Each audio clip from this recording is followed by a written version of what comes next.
अस्सलाम वालेकुम व्यूअर्स, हम खड़े हैं लिबर्टी में और ये यहाँ का बहुत मशहूर लेमन सोडा है। इसका नाम है ठा ठा ठा लेमन सोडा। और आप ये इनका कहना है कि ये लकड़ हजम पत्थर हजम है, हर चीज़ को हजम कर देता है और ये गर्मियों का अनमोल तोहफा है। गर्मियों में ये बहुत फेमस है, यहाँ पे बड़े लोग आके ये स्पेशल पीने के लिए आते हैं। तो आज हम आपको बताएंगे कि ये बनता कैसे है। तो ये हमारे भाई जो है ना अभी बना के बताएंगे आपको। देखिए उन्होंने ले लिया एक कप,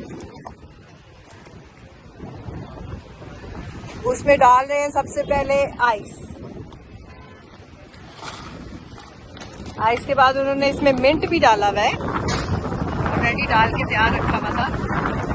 ये काला नमक जा रहा है इसमें, बड़ी तेज हवा चल रही है। फिर उन्होंने अब निचोड़ने लगे इसमें लेमन को उन्होंने अंदर ही डाल दिया है। ओ वाह वाह, जबरदस्त। अब इसमें ठा ठा सोडा जा रहा है।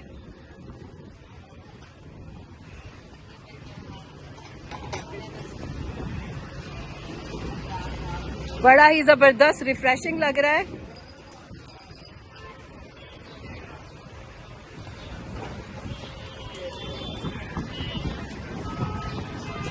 और ये हमारा लेमन सोडा वाटर तैयार है। अब हम आप भी आए तो ये मिस ना करें, जरूर ट्राई करें।